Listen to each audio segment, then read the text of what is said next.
Et bienvenue à tous dans ce 15e live MX Réflexion, déjà 15 semaines tous ensemble, et surtout avec Blaise. Je commence à en avoir marre de le voir tous les lundis à la même heure, mais bon, ça me fait plaisir quand même. Personnellement, je reviens de Romagny et j'ai un petit peu la voix enrouée après avoir dormi la fenêtre ouverte. L'air breton ne m'a pas fait du bien malgré une bonne température. Mais bon, je vois que Blaise est en pleine forme et il parlera à ma place si jamais j'ai des coupures. Comment ça va, Blaise? Ça va très très bien, ne t'inquiète pas, je parlerai à ta place. J'ai pas mal de choses à dire ce soir, que ça soit sur le Supercross, que ça soit les questions à notre invité, donc ça va bien se passer, ne t'inquiète pas, même si ta voix n'est pas au rendez-vous, on va se débrouiller. Donc encore une fois, un invité de marque ce soir, un invité qui fait le mondial. Donc je te laisse le présenter, Nico. C'est à Ouais, toi. ouais, tout à fait. Ben, il fait le mondial cette année. On l'a vu beaucoup de fois en France. Il a été champion de France MX2. L'année dernière, il a fait une belle saison en championnat de France élite. Actuellement 15e du championnat du monde MX1. C'est Maxime Després. Comment ça va, Maxime? Bah ça va nickel, hein. Nickel nickel avec le soleil, on est bien. Ouais, c'est top. Il y a du soleil chez toi aussi. On a eu du soleil même à Romagny. Donc là, je pense qu'il peut y avoir du soleil que partout quand Dans il y a toute du la soleil à France, là, Romagny. c'est bon, ouais, on est serré. Bon, du coup, Maxime, comment ça se passe pour toi cette année? Est-ce que tu peux nous parler un petit peu de ton ressenti, de tes résultats actuels? Et bah ouais écoute, un bon début de saison. Ça avait bien attaqué à la Capelle, j'avais fait plutôt une bonne manche avant en pré-saison. Donc voilà, après les Grands Prix ont attaqué, je savais pas trop où me situer et c'est vrai que dès Valkenswaard j'ai été dans le coup, j'ai fait 2 fois 12e. Et puis de là, ça s'est bien enchaîné les courses, donc un bon début de saison, je me sens bien avec la moto et voilà, dans une bonne dynamique, donc on va essayer de continuer comme ça. Justement, par rapport à ça, on t'a vu très très performant à Valkenswaard. Est-ce que tu peux nous parler un petit peu de ton hiver? Est-ce que tu t'es entraîné du coup, comme le font la plupart des pilotes du mondial, dans le sable, en Belgique, à la dure, dans le froid, voilà. Est-ce que tu as fait l'entraînement de ce type? Ouais, bah oui, forcément. Ouais. Si j'ai progressé dans le sable, c'est dû aux entraînements. Donc c'est vrai que j'ai fait un bon hiver. J'ai beaucoup roulé dans le sable. C'est vrai que je pêchais un peu dedans les années précédentes. Et voilà, donc on sait tous qu'il y a plein de grands prix dans le sable. C'est bénéfique même pour la terre. Donc voilà, j'ai fait une semaine en Espagne à Red Sand. Après, je suis allé du côté d'Osgore avec le Team Bud. J'ai fait plusieurs sessions. Et voilà, des sessions à Noune-Plage, un peu partout en Belgique, en Hollande aussi. Et voilà, donc après, sans oublier aussi de rouler sur la terre. Mais j'ai fait principalement du sable. Et c'est vrai que dès l'ouverture à Valkenswaard, ça a payé. Donc voilà, j'ai fait un bon hiver d'entraînement sans grosses blessures. Et j'ai pu me préparer comme je le souhaitais, donc maintenant c'est cool. Bon, parfait. Ouais, justement, tu parlais tu as été au second. Tu as été un membre du team Bud Racing. C'est quoi la différence entre un team comme celui de Bud, dans lequel tu étais l'année dernière, et un team de mondial dans lequel tu es cette année? La différence, il n'y en a pas une grosse, puisque Bud était déjà en Grand Prix, et il souhaite y revenir, donc non, il n'y a pas une grande différence. Après, eux, ils sont plus axés sur l'Europe et les jeunes en ce moment. Et voilà, après le team Geben, ils sont plus axés sur le MX1, donc voilà, et après, je veux dire, chaque team est différent, mais enfin, ils ont tous le même but, et non, on a le matos, c'est là, il y a tout ce qu'il faut, donc non, c'est quasi pareil, quoi. Et justement, tu as changé de team. Est-ce que toi, au niveau de ta préparation physique, ça a changé? Alors, tu nous as dit que tu avais travaillé un peu plus ta partie sable, mais est-ce que le physique pur a changé? Est-ce que tu as un entraîneur? Comment ça se passe pour toi l'hiver? Et ben en fait, depuis justement cette année, j'ai retravaillé avec un entraîneur, François Pradier, avec qui je travaillais quand j'étais plus petit. Et donc voilà, on a repris contact l'année dernière et on a fait 2-3 entraînements. Et puis je lui ai demandé de savoir si lui déjà ça l'intéresserait de refaire un petit quelque chose. Après il travaille à côté, donc c'est pas évident. Mais ouais, il a été enchanté, et puis donc voilà, il essaye de s'accorder un maximum de temps aussi, parce que c'est pas facile, il a sa famille également. Mais voilà, c'est lui du coup qui m'a fait le programme, et après non, on a fait beaucoup de motos, c'était vraiment l'objectif, faire beaucoup de motos, rouler beaucoup, et après du complément avec footing, vélo, un peu de muscu, circuit training et tout ça. Apparemment, c'est efficace. Est-ce que pour toi c'est important d'avoir un entraîneur à tes côtés, ou faire du sport tout seul, c'est quelque chose que tu as toujours réussi à faire? Je pense que non, c'est important d'avoir quelqu'un. Enfin, pour ma part, moi, je trouve que c'est important d'avoir quelqu'un Ouais, de se sentir déjà aussi entouré, quoi. Je veux dire, quand t'es tout seul, que tu fais tes trucs, tu sais pas forcément où te situer et tout ça, donc non, c'est bien d'avoir quelqu'un derrière soi avec qui on peut échanger, communiquer, non, c'est un plus, c'est sûr. Bon, du coup, c'est bon pour toi, mais par rapport à ça, on voit que tu participes pas trop, enfin un peu moins par rapport à avant au Supercross. Est-ce que c'est quelque chose qui te tente toujours ou pas? Pour le moment, non. Non, tu te consacres au motocross du coup? Ouais, exactement. Ouais, je préfère. On peut pas tout faire. Pour faire les grands prix en MX1, on voit le niveau est tellement élevé et serré que, je veux dire, on peut pas tout faire, quoi. C'est pour ça que cet hiver, j'ai pas voulu faire de Supercross. Je me suis consacré à l'entraînement en motocross et voilà. Après le SX, c'est quelque chose que j'apprécie toujours, mais pour le moment, je préfère vraiment me consacrer en motocross et voilà, essayer de progresser encore dans ce championnat du monde. Ouais, tant qu'on est dans la partie Supercross, quand tu es parti aux États-Unis, comment s'est passée cette expérience? Est-ce que c'est quand même quelque chose que tu aimerais revivre à long terme, plus ou moins long terme? Ben ouais, c'est vrai que ça s'est mal terminé avec la blessure au fémur, mais non, ça a été une expérience, une expérience à apprendre. Ouais, j'ai appris des choses et techniquement aussi, je pense que j'ai progressé sur la moto. En un mois d'entraînement, on a vu une évolution, même dans les vidéos, les gens le voyaient, que j'ai bien progressé. Après, là-bas, c'est quand même, ouais, le SX, c'est quand même vraiment chaud. Faut vraiment être prêt, être concentré à 100%, quoi. Et voilà. Et donc, moi, je me sens bien en Grand Prix avec la 450 maintenant, donc je préfère me focaliser en motocross. Ouais. D'accord. Et justement, aux États-Unis, tu disais, tu avais pas mal progressé, tu étais entouré d'un entraîneur qui était David Vuillemin.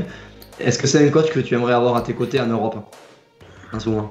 Ouais, si, il m'a appris beaucoup de choses. Après, je pense que niveau caractère, moi, j'ai pas besoin. Enfin, comment dire, j'aime pas quand on me rentre dedans trop, en fait. Et ouais, bien du sûr. coup, je pense que ça peut marcher avec certaines personnes, après on peut comprendre voilà, avec d'autres, c'est compliqué, c'est normal. Exactement. Après, tout ce qui était moto, c'était vraiment top. Tous les conseils moto, il avait vraiment un super œil. Là-dessus, il y a rien à redire. Même le jour des cours, je veux dire, avec son expérience, ça apportait beaucoup. Après, niveau entraînement physique, c'était un peu plus compliqué, mais voilà, là après avec l'entraîneur avec lequel je suis, ça se passe bien, donc on va continuer comme ça. Ouais, c'est vrai que les entraîneurs, c'est pas facile quand même, parce qu'il faut qu'il y ait un caractère qui soit adapté au tien, et quand on a un entraîneur qui te rentre trop dedans, mais ça peut aller avec certaines personnes, l'entraîneur qui est trop souple, ça peut ne pas aller aussi, donc c'est pas facile. Si tu as trouvé le bon entraîneur, franchement garde-le, parce que là les résultats ont l'air d'être plutôt bien. Je sais pas ce que tu penses toi de tes résultats actuels, est-ce que tu t'attendais à mieux, est-ce que tu en es satisfait, qu'est-ce que tu en penses? Ouais, non, pour moi c'est un bon début de saison, des bons résultats dès le début, j'ai confirmé les courses suivantes sur la terre. Donc non, je suis content, un peu surpris même carrément dans le sable de faire 2x12. Le faire une fois c'est bien, mais je l'ai fait deux fois, donc j'ai confirmé ma bonne première manche, donc je suis dans une bonne dynamique.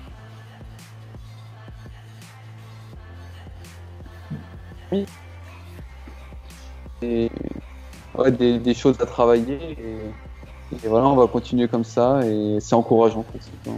Et du coup, toi, par rapport à ça, allez, on va dire dans 5-10 ans, tu te verrais plutôt rester en mondial ou partir aux États-Unis? Est-ce que c'est quelque chose qui te branche autant? Non, je préférais rester en mondial. Là, je commence à avoir mes repères, tout ça, les terrains, je connais tout. Donc, non, si rester en mondial, ça me botte bien. Toi, du coup, ça te dérange pas de t'entraîner tout l'hiver dans le sable en Belgique à la dure? Non, c'est bon, j'ai passé le cap là. Ouais, c'est bon, voilà.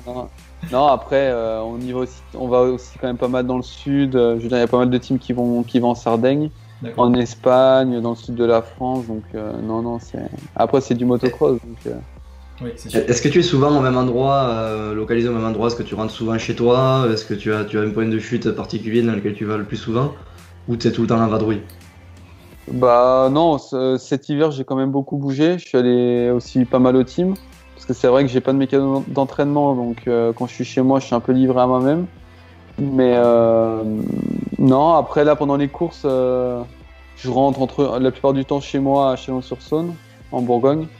Et voilà, après, ça dépend. Par exemple, si j'ai le championnat hollandais, je sais que je vais rester une semaine de plus au team en Hollande. Enfin, voilà, je bouge quand même aussi. Et en fait, ouais, je suis un peu partout. Et voilà. D'accord. Et est-ce que ton père te suit toujours autant? J'ai vu que l'année dernière sur l'élite, il était présent. Je pense que c'est quelqu'un d'important pour toi sur qui tu peux t'appuyer. C'est quoi la relation précisément que tu as avec ton père? Et ben ouais, il me suit toujours. Toujours. Après, il a quand même pris pas mal de recul parce qu'avant, c'est lui qui m'emmenait à l'entraînement, qui faisait ma moto et tout ça, la mécanique. Maintenant, je veux dire, il vient sur la course en spectateur et il profite, quoi. Il met plus les mains dans le cambouis et voilà. Donc, il vient en spectateur vraiment. Il profite du Grand Prix et voilà. Maintenant, moi aussi, je viens avec ma copine quand elle travaille pas. Et voilà, donc non, je suis bien entouré et c'est cool, quoi. J'arrive à mieux m'organiser aussi, parce que c'est vrai que l'année dernière, souvent je partais tout seul, c'était un peu compliqué. Là, quand on essaie de faire un roulement, quand ma copine ne travaille pas, elle vient.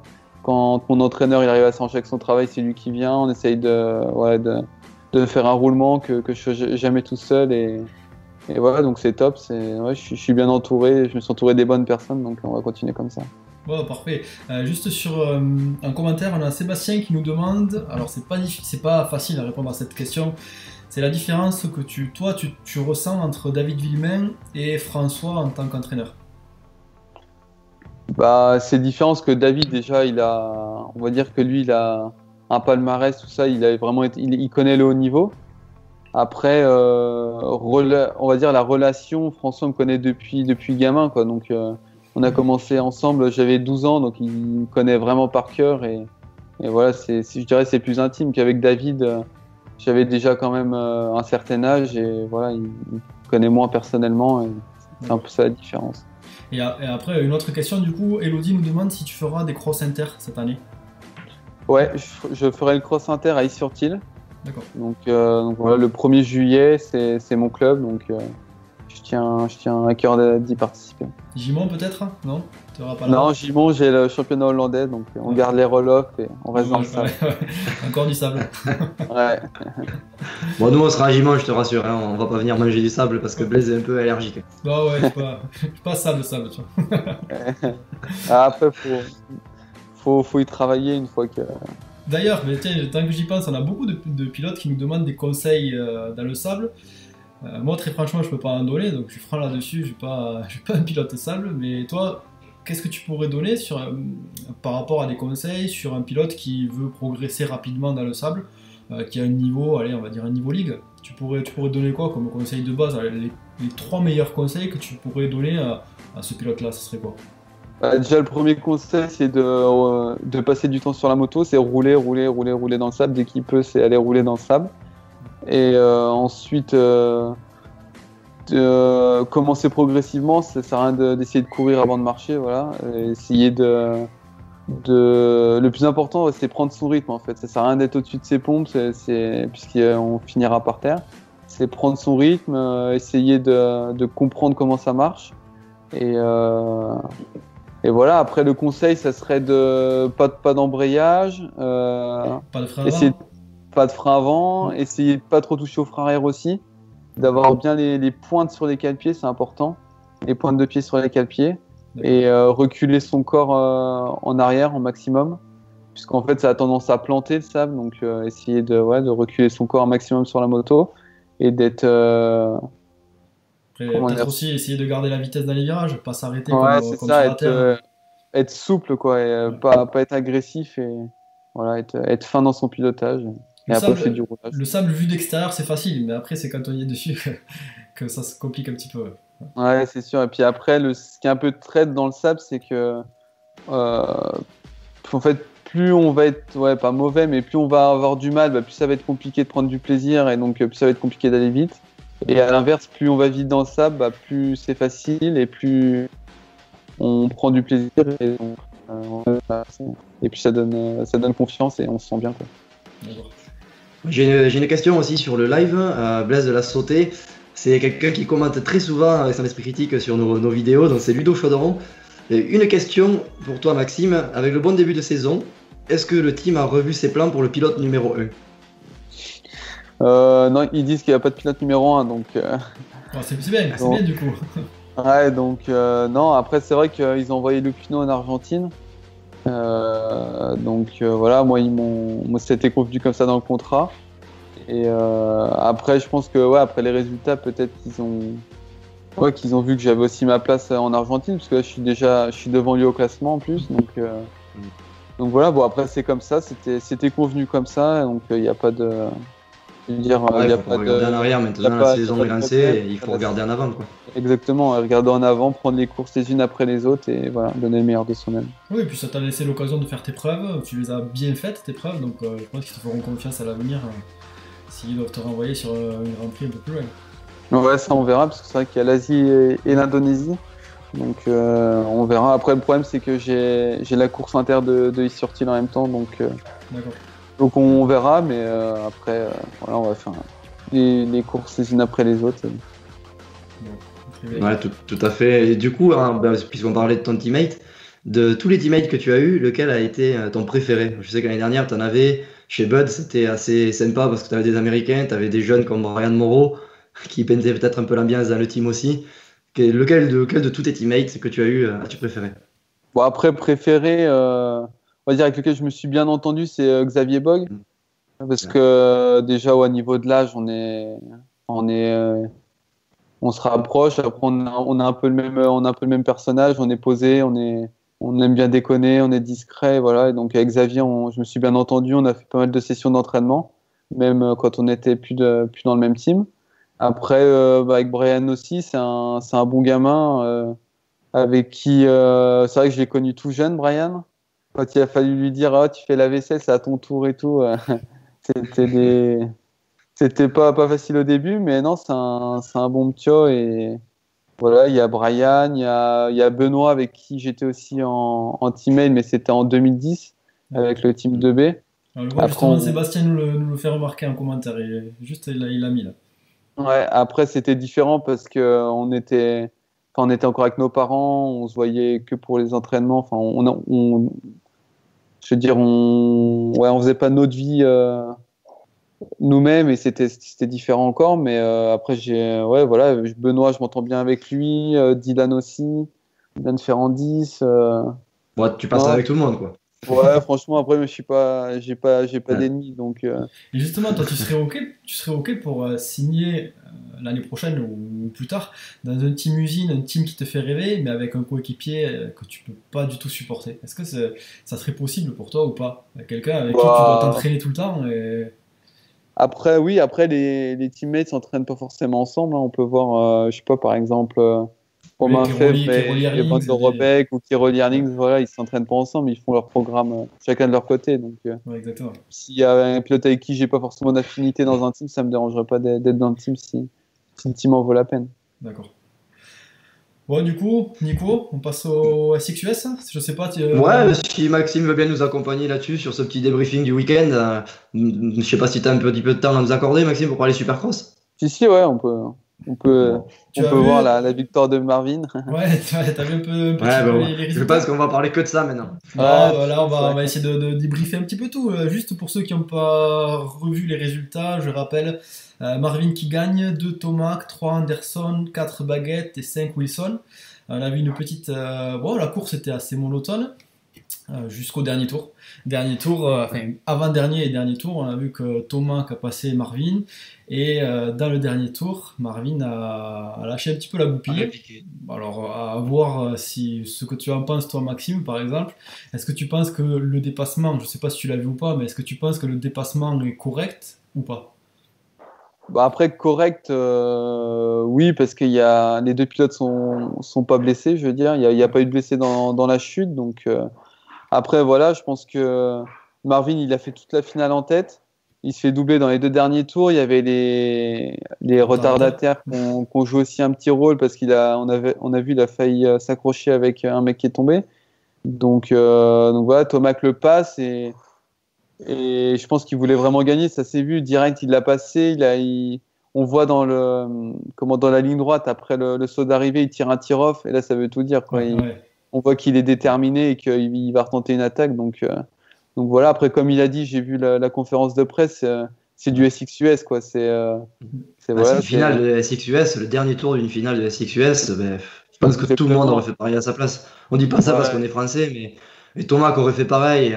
Bon, la conférence de presse, Thomas a tiré la gueule. Je pense qu'ils l'ont fait un peu trop à chaud. mais bon, voilà, c'est comme ça. Je pense que Thomas, quand Webb sautait en travers devant lui, il a su lui faire comprendre et il a découpé la Daytona. Ben là, c'est tombé sur lui. Et voilà, moi, je pense que c'est le moto, c'est le Supercross, c'est comme ça. Alors justement, ceux qui nous écoutent, ça m'intéresse d'avoir l'avis de tout le monde en commentaire. N'hésitez pas à nous dire si vous trouvez que c'est trop viril pour une course, qu'on peut se faire mal, ou au contraire, est-ce que c'est tout à fait normal de faire des dépassements comme ça en Supercross. Alors voilà, moi je suis un peu comme vous, je pense que c'est du Supercross. Je sais pas parce que c'est Marvin, alors ok, on l'aime bien, mais il y a du contact, c'est du Supercross, ça se passe. Je suis d'accord, c'est un peu viril. Par contre, il faut pas que Marvin vienne se plaindre la semaine prochaine s'il en prend un comme ça, parce qu'il risque fort avant la fin de la saison d'en reprendre un petit, ou que Thomas vienne lui montrer un petit peu qu'il est là aussi. Après, je sais pas toi Maxime, du coup, qu'est-ce que tu en penses? Est-ce que si Thomas le rend, est-ce que ça risque de chauffer ou pas? Ouais, on verra les 2 dernières épreuves. Après, ouais, non, moi je pense que ce qu'il a fait, c'est en SXUS. C'est le dernier tour, c'est pour la victoire en plus, c'est pour la première place, c'est pas pour la 15e place. Donc voilà, je pense que c'est comme ça. Après, c'est forcément que Thomas était dégoûté, quoi. Il n'y a pas vu venir, il s'y attendait pas, et voilà, il a été pris sur le fait et il était dégoûté. Après, non, après, je veux dire, il a fait des coups aussi comme ça. Je veux dire, quand Anderson, je sais plus à quelle épreuve, il a bloqué passé Marvin est tombé. Osborne, l'année dernière, pour aller chercher son titre, dans les 2 derniers virages, il a découpé sa Vacti. Donc, non, je pense qu'il a rien à se reprocher et c'est une belle victoire. Mais justement, je trouve que Marvin, par rapport à ça, il est très très fair-play parce que on le voit même après l'arrivée, il ose même pas faire exploser sa joie, quoi. Il gagne une finale du Supercross US et il est là, il hésite, il se dit je vais me mettre du monde à dos en ayant fait ça. Alors que non, bon, normalement tu fais ça, tu gagnes, t'es content et puis voilà, le reste c'est à Thomas de le gérer, c'est à Thomas aussi de gérer ses émotions et puis de faire mieux la prochaine fois. Voilà, je sais pas. Ouais, c'est clair. Ouais. C'est clair. Après, quand on voit l'arrivée, il fait comme ça. Ouais, il est comme ça, un peu. Mais non, il a rien à se reprocher. C'est une belle victoire et en plus apparemment, je crois que c'est Barcia qui lui arrache sa poignée de en roulant dessus. Ah, d'accord. Ouais, en roulant dessus, c'est même pas Marvin. Donc non, c'est. Ouais, il était frustré. Après, voilà, on peut se mettre aussi à la place de Thomas, on se fait découper comme ça dans le dernier tour. Mais ouais, c'est sûr qu'il devait râler. Puis à chaud, c'est toujours très très difficile de contrôler ses émotions. Ouais, c'est sûr. Ouais, Après, ils ont tous des caractères de vainqueurs, on va dire. Donc, quand on se fait découper dans le dernier tour, en ayant tout donné, en passant à l'avant-dernier, logiquement, on est frustré. Après, il a mis sa frustration contre Marvin. C'est normal aussi, je le comprends. Peut-être que j'aurais fait la même chose. On va pas lui renvoyer la première pierre, quand même. Ouais. C'était marrant de voir Anderson à côté aussi. Moi, j'ai adoré la course. En fait, moi, j'ai pas vu la course parce que j'étais à Romagny et du coup, avec la route et tout ça, j'ai pas pu la regarder, mais j'ai écouté juste la conférence de presse et c'était énorme, quoi. On avait les 3 pilotes alignés, Marvin et Thomas qui se regardaient pas trop et à un moment donné, Marvin a dit ouais, mais vous me reprochez ça et moi, Anderson, il m'a découpé en début de saison. Et Anderson dit ah non, ne me mettez pas là-dedans, j'ai rien à faire là-dedans. C'était marrant. J'ai eu des problèmes avec la Fédé la semaine dernière. On arrête. Ouais, c'était marrant. C'est bien, ça relance un peu le championnat, on s'ennuie un petit peu, les cartes sont un petit peu plus maintenant, donc voilà, des petits coups d'éclat comme ça, là, ça fait du bien. Autre fait de course marquant, on a aussi Barcia qui s'est fait sortir pour une fois par Pike. Je sais pas si vous avez vu les images.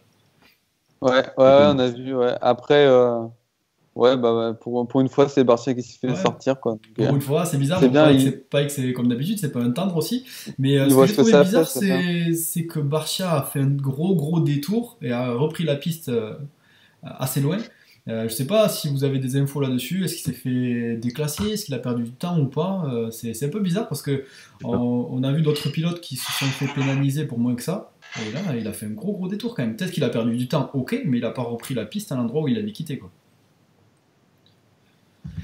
Donc je sais pas. Nico, Moi, vous compliquez un peu ce type de pénalité, mais bon, là, j'ai pas eu d'infos. Honnêtement, j'ai pas eu d'infos. Ouais, pareil, je sais pas du tout. Bon, après, on voit Anderson qui fait 3. Est-ce qu'il a géré? Est-ce qu'il avait pas la vitesse? Bon, mais ça on n'en saura rien du tout. Mais il avait l'air de tout donner. Il avait l'air d'avoir un peu moins de vitesse. Et autre fait marquant, c'est aussi que les premiers ont mis un tour au 8e, il me semble, à Brayton. Donc c'est que devant, les 2 premiers ont imprimé un gros rythme quand même. Brighton est capable de gagner des finales surtout. C'est quand même pas un gars qui était là à 8e place. Ah, exactement, un tour à Barcia, un tour à Brighton, c'est quand même. C'est vrai que la piste, elle avait l'air assez technique. Ouais. Ah, petite coupure, on vous entend pas bien. C'est bon? Ouais, vous m'entendez là? Ah, c'est bon. Ouais, moi j'entends. C'est bon. Et ouais, du coup, Anderson, on voyait qu'apparemment il sautait même plus les triples à la fin, il faisait doublé 1. Enfin, ouais, c'était chaud. Donc après, c'est sûr que sur des pistes comme ça, c'est là où la différence se fait le plus. Donc ils ont mis un tour au 8e. Ouais. Ça me fait penser un peu à Erlings dans le sable quand ouais, c'est vrai. Il met un tour au 5e. Ah, il y avait un très gros rythme. Bon, après, Baguette toujours présent. Je pense que lui, je sais pas ce que tu en penses, Maxime, il fera une bonne saison en outdoor. Il a l'air affûté quand même. En partie indoor, partie supercross, peut-être un peu moins. Partie outdoor, il risque d'être présent. Il risque d'être dans les 3-4 premiers. Ouais, on verra. Après, Baguette, c'est vrai qu'il se blesse souvent. Donc, ouais, aussi. À voir s'il se blesse pas. Après, il y a Roxen aussi qui revient, il me semble, pour la outdoor. Ouais, ça va être juste quand même, Roxen. Ouais, ça va être très très juste, je pense. Mais il sera là à Hangtown, ça c'est sûr. Et bon, à voir dans quel état de forme. Ouais. Bon, après, il donnera pas tout dès la première, il va monter en puissance, je pense. Après, il est malin pour ça, il l'a prouvé en début de saison en Supercross, mais bon, enchaîner 2 grosses blessures d'affilée, quand même, ça risque d'être un peu compliqué pour lui. À force, le mental doit le rappeler à l'ordre, quand même. Ouais, c'est pas évident, c'est clair, surtout à ce niveau-là. Et les mecs, quand toi t'es blessé, ils t'attendent pas, ils roulent. Donc, mais bon, quand on voit son mental à Roxen, c'est impressionnant. Ouais, c'est sûr. Bon, si on enchaîne avec les 2,5, pour ceux qui ne l'ont pas vu, toujours pareil, je vais rappeler le classement. Ça fait 1 Osborne, 2 Smith, 3 Peters, 4 Martin et 5 Cantrell. Donc Osborne a dominé du début à la fin. On l'a vu partir devant. Martin est tombé au départ, du coup c'est un petit peu dommage parce qu'il était rapide. Après justement, c'est dommage oui et non, parce que Martin a fait une très très grosse remontée, il était survolté. Donc ça a mis pas mal de spectacles, c'était beau à voir. Mais par contre, Osborne, c'est vrai qu'il est parti loin devant et il a dominé la finale. Mais Martin, très motivé, il s'est pris quand même une bonne chute où il a perdu pas mal de temps, il remonte 4. Donc beau rythme, très rapide, surtout par rapport au début de saison qu'il avait fait. C'est ça surtout. Ouais, après, il a gagné la semaine dernière, il me semble, non, Martin? Ouais, c'est ça. Ouais, on voit qu'il revient en forme, donc... il devait être un peu dégoûté, je pense, de tomber au premier tour, sinon il aura peut-être plus bagarre avec Osborne exactement, pour faire la victoire. Il est reparti le couteau entre les dents, mais on voyait qu'il était très très motivé pour remonter, là. Il n'était pas content. Et t'en penses quoi, toi, Maxime, de ce qu'il a fait, Martin, c'est-à-dire de démarrer la saison à 4,50 et après rebasculer sur la 2,5. Malheureusement, il n'a pas fait un bon début de saison sur sa côte est. Donc, je sais pas, tu penses que ça vient de là ou c'est juste que c'était un blocage mental et là, ça y est, il est débloqué et il va vite? Franchement, je sais pas, chaque cas est différent. Après, je sais pas, comme on peut voir, Hill en 2,5, les premières épreuves, il faisait rien du tout. Il était rien du tout, je me comprends. Il jouait pas du tout la gagne, il autour de la 10e place. Et après, il a su se reconcentrer, jouer la gagne en 2,5 et après en 4,5, c'était carrément, il jouait pareil la gagne avec Marvin. Donc, on va dire. Dans tous les cas, ça montre bien qu'il faut rien lâcher et que tout est possible, quoi. Ouais, exactement. Après, on a aussi Peters qui fait 3, qui fait sur le podium. Et toi, Nico, tu as une anecdote par rapport à... Ouais, Peters, je sais pas si vous savez, mais en fait, la semaine dernière à Minneapolis, il a glissé en marchant, il a glissé sur une plaque de verglas en dehors du parc et il s'est fait le ligament croisé intérieur du genou. Donc le gars roule avec un LCA arraché et il fait un podium. Ouais, je pense qu'il avait les bonnes piqûres quand même parce que ça fait quand même mal un genou, surtout une semaine après. Mais c'est quand même assez impressionnant. Ouais, c'est une belle performance. C'est clair, ouais. Comme quoi, des fois, toute la saison, il va être nickel à 100%, il va pas faire un podium, et là... Ouais, des fois aussi, quand on a une excuse, c'est peut-être plus simple aussi mentalement. On se dit, bon, de toute façon, personne n'en voudra si je fais pas de bons résultats. Et on roule plus relâché. Ça peut être aussi une explication. Ouais, c'est pas Ouais, forcément ça. peut-être. Ouais. Ça se Après, peut. il y a pas mal de top pilotes blessés aussi. Ouais. Donc, Mm. c'est peut-être ça Oui, aussi. oui. Et d'ailleurs, parce que Thomas Ramet, j'ai pas vu la place qu'il a fait. Mais justement, on allait en parler. Il y a Bobby Lapointe en commentaire qui nous dit que Ramet fait 2 en hit. Et c'est vrai qu'on allait le dire, il est bien parti en hit. Il a maintenu sa deuxième place derrière Osborne. Il roulait bien, il avait un bon rythme en finale. On l'a pas trop vu. À un moment donné, il était dans les 6 au début de manche. Il termine aux alentours de la 10e place. 9-10 de mémoire. Il Ouais, il roulait fait bien, 10, c'est il dommage. fait 10. Comment? Ouais, il fait 10e, je crois. Et c'est vrai que c'est. Je pense qu'il a. Ouais, il a pas. Ce qu'il a dit, c'est qu'il a pas roulé comme il savait rouler. Et bon, ça arrive, c'est dommage parce qu'il était bien parti. Il avait fait un 4e temps au chrono. Ouais. Deuxième place en hit. Et là, final, il était bien parti a priori. Et c'est dommage. Ouais, c'est vrai que c'est dommage. Ouais. Bah, déjà, ouais, il a quand même montré qu'il avait la vitesse, quoi. Faire 2 en idée à Roseband, c'est pas tout le monde qui est capable de le faire. Donc, ouais, c'est quand même encourageant. Enfin, Ouais, surtout qu'il fait 2 devant Cantrell qui fait 5 à la finale, donc il était plus rapide que lui. Il a un beau rythme, il monte en puissance lui aussi. C'est dommage que la saison soit pas plus longue en Supercross parce qu'il aurait pu terminer sur allez, un top 5 à mon avis régulier. Ouais, c'est clair. Non, mais il montre ouais, de belles choses, quoi. Ouais.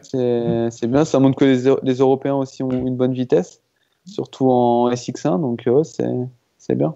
Ouais, c'est bien, je pense que s'il y a autant de blessés, on le disait la semaine dernière avec Grégory Aranda, s'il y a autant de blessés en Supercross l'année prochaine, je pense que les Américains vont plus facilement se poser la question de venir recruter des pilotes européens aux États-Unis. Ouais, c'est carrément, hein, comme on peut voir avec Soub, avec Hirsuti aussi pendant Ouais, un moment. exactement, ouais. C'est Et vrai. bah, c'est bien, hein, pour les pilotes de SX, c'est top, ouais, de pouvoir vivre une expérience comme ça. Ouais. Voilà, c'est les US, ça fait rêver. Quand on est gamin, on regarde tout ça. Donc, pouvoir un jour y rouler, c'est une belle récompense. Ouais, c'est vraiment pas mal. Du coup, Bon, Nico, je pense qu'on a tout dit quasiment. Moi, ouais, j'étais à Romagné. Tu nous as manqué, Maxime. Toi, ça te manque un petit peu l'ambiance du championnat de France élite ou t'as la même avec tes roll-off dans le sable? Non, c'est un peu plus différent. Après, je sais que l'élite, je reviendrai le faire. Donc, Ouais. j'ai le temps de le faire. Donc, voilà, c'est une bonne opportunité de pouvoir faire le championnat hollandais. J'ai tout là-bas, j'ai une structure, il y a le team, les mécanos. Voilà, c'est des terrains, ça prépare vraiment pour les grands prix. Donc, c'est un mal pour un bien. Donc, j'y vais par reculons, hein. Je vous ouais. rassure, je suis quand même content Oui, je me d'y doute, je me doute. rouler. Et voilà, donc après, on fera l'élite. Ouais, j'aurai le temps de le refaire.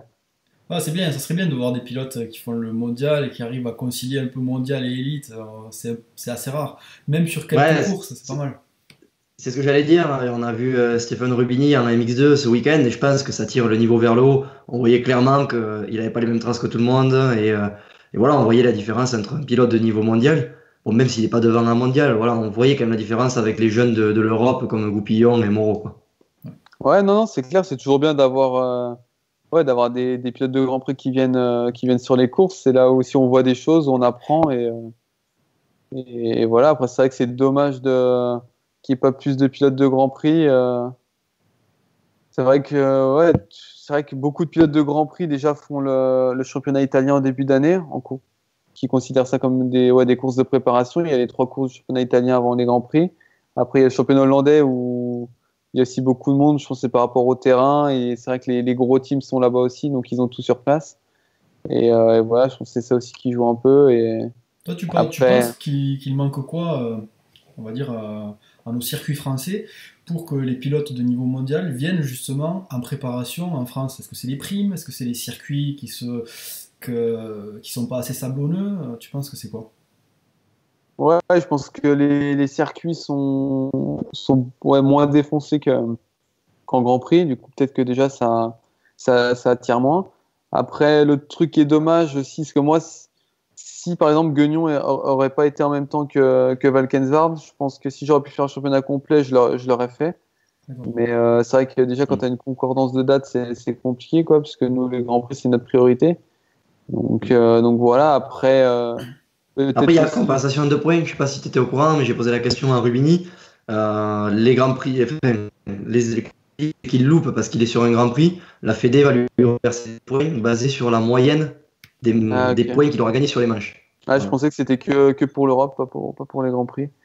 Et ouais, Que non, ils le c'est vrai font. que c'était championnat. D'après Stephen Robini, il avait l'air bien renseigné là-dessus parce qu'il veut jouer le titre. Donc, D'accord, ok. Non, bah après, ouais, c'est bien. Après, il y a aussi, je pense que certains teams préfèrent qu'ils fassent championnat hollandais, je sais pas, après, ce qui se dit, ce qui se fait. Donc. D'accord. Bon, du coup, Bon. parle-nous un peu de l'élite rapidement, Nico, avant la question du jour. Ouais, non, Qu'est-ce que tu bon, as pu vite, voir après. comme anecdote croustillante ce week-end? Bah, j'ai vu du soleil déjà. Déjà, Déjà, j'ai vu du c'est soleil. assez Ah, rare en pour être Roumanie, ouais. souligné en Bretagne. C'est la plus grosse, moi en Roumanie, je pensais qu'ils allaient l'annuler parce qu'il y avait du soleil même. Et j'ai discuté avec les gars du club, ils avaient jamais vendu autant de bière de leur vie, quoi. Ils ont halluciné. Les gens buvaient de la bière à Romagné au lieu de boire du café. Donc ça, c'était voilà, ça c'est la petite anecdote, mon anecdote à moi. Mais non, j'étais pas surpris de voir Mathis Boiramé rapide. J'aurais pensé quand même qu'il puisse être plus devant. Malheureusement, il n'est pas tout le temps parti en tête. Enfin, il est pas tout le temps parti devant tout court. Il est mal parti.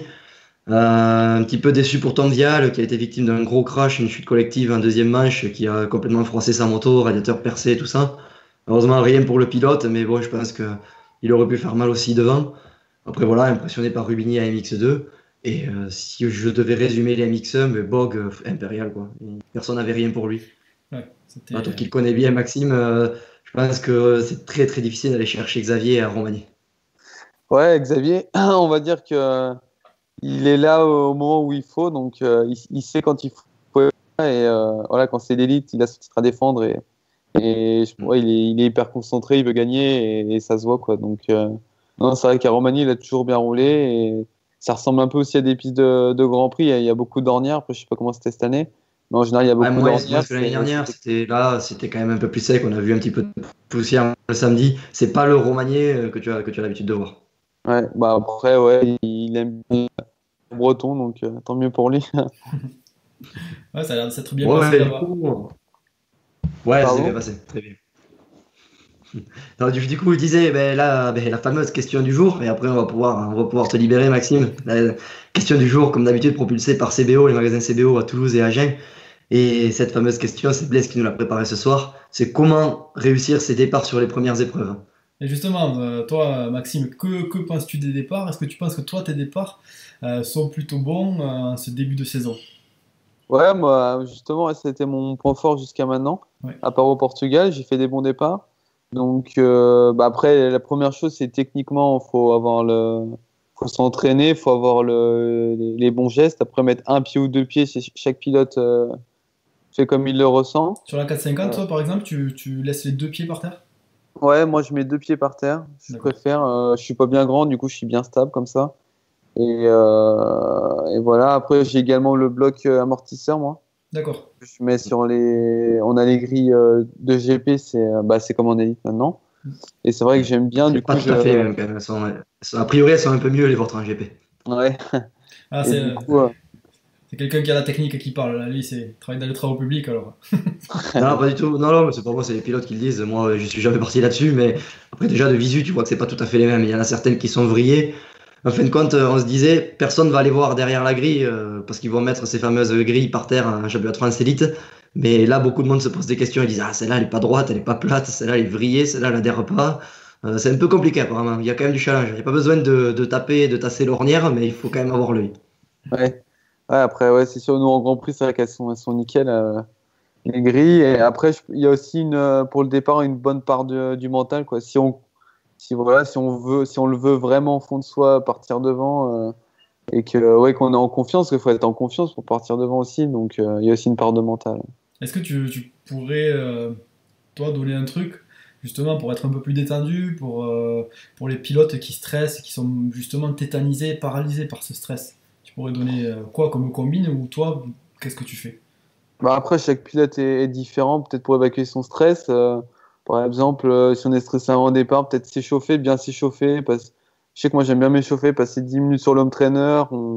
Comme ça, on s'évade un peu, on pense à autre chose, on pense au terrain et on pense moins à la course, au fait de faire des résultats et tout ça. Ouais. Donc peut-être ouais, faire un petit échauffement avant, ça permet de se libérer et de se mettre dedans, peut-être. Ouais, après, moi, je suis complètement d'accord avec tout ce que tu as dit. Juste, je rajouterai quelque chose. Je sais pas si toi tu l'as justement. Nous, moi j'ai personnellement un bloc aux fourches, tu sais, que je peux régler. Et par rapport à l'adhérence derrière la grille, ben, je le règle plus ou moins tassé, tu sais. Et Ouais, ça. toi tu l'as aussi, tu as un bloc aux fourches réglable? Non, il n'est pas réglable, mais après, ouais, ça peut être bien aussi. Ouais. C'est vrai que si c'est hyper béton que ça glisse, Ouais, ça sert à rien de forcément de plonger beaucoup la moto sur l'avant. Enfin, exactement. s'il y a du grip de fou, bah, c'est bien de pouvoir le mettre plus bas. Donc, ouais, c'est aussi une bonne astuce. Voilà, ça peut être parce qu'on voit pas mal de pilotes qui réfléchissent pas, qui sont habitués à mettre leur bloc aux fourches tout le temps. Et c'est vrai que quand c'est béton derrière la grille, quand c'est très très damé, ben, logiquement, plus le centre de gravité est bas, moins la roue arrière va adhérer. Donc là, moi je conseille plutôt de lever un petit peu l'avant pour adhérer et que la puissance passe un peu plus au sol, quoi. Après, dis pas tous tes secrets. Après, tu veux Non, faire le mais moi je suis plutôt en fin de carrière qu'en début, donc ça me dérange pas. Tu sais. Blaise, il donne tout. Il donne tout sauf des conseils dans le sable. Ouais, voilà, ça. J'aimerais en donner, mais bon. Pour bientôt. En fait, Maxime, tu dois pas le savoir, mais on essaye d'inscrire Blaise au Touquet 2019. Mais bon, pour ça, il faut qu'on fasse un défi ou qu'il perde un sacré pari. Ouais. Et bon, j'y travaille, j'y travaille. Ouais, dans une soirée, sinon tu l'as. Ouais, un très très Ouais, gros pari dans une soirée, il faudra. Ouais. on va y arriver, t'inquiète pas. Bon, Et, ben, du coup, oh, et j'avais merci une beaucoup, question. Maxime. Attends, juste une dernière Vas-y, question, vas-y. Maxime. Pour parler des départs, j'ai vu pas mal de pilotes mettre des cales, puisque comme tu disais, t'es pas forcément très très grand, et le fait d'être maintenant surélevé sur la grille, parce qu'il n'y a plus l'ornière, est-ce que toi tu utilises des cales pour poser les deux pieds par terre? Non, non, je mets pas de cale parce que bah déjà, donc je mets la suspension avant et le bloc arrière, ça rabaisse pas mal la moto. Donc, D'accord. D'accord, après pour l'avoir testé personnellement, moi les cales je trouve pas mal. Je trouve que c'est un moyen, moi, je suis pas très grand non plus, hein, je suis aux alentours des 1,70 et ça permet d'être plus stable justement quand c'est damé un petit peu derrière la grille. Ça permet d'être un peu plus stable et de ne pas être en déséquilibre sur la pointe des pieds comme certains. Voilà, donc ça c'est peut-être un truc qui peut en aider quelques-uns. ouais, carrément, des petites astuces. Voilà. Voilà, donc en Bon, tout ben, merci cas, Maxime en tout cas pour toutes ces astuces, hein, pour ton temps aussi. ouais. C'est vraiment super sympa, on sait que tu es très occupé, qu'il va falloir que tu prennes l'avion pour la Russie dans pas très longtemps. Et ben, écoute, on espère te recevoir un peu plus tard dans la saison où on verra ça, mais on te souhaite une très belle saison en mondial et pourvu que tu ailles très très loin. Pas de souci, merci à vous. Ouais, C'est merci sympa. Maxime. Donc passe à tout ce qu'on a dit sur les départs. Juste dans le sable, je t'écoute pas, c'est ça, je garde mes conseils dans le sable et Ah ouais, en Russie, je veux un all shot, hein, je te préviens. j'y travaille. Bon, merci beaucoup pour ton Allez, temps merci et Maxime, à la prochaine. ouais, Allez, à à plus, ciao, bientôt. bonne soirée. Ciao. Merci Allez, tout le monde. bonsoir tout le monde, à la prochaine.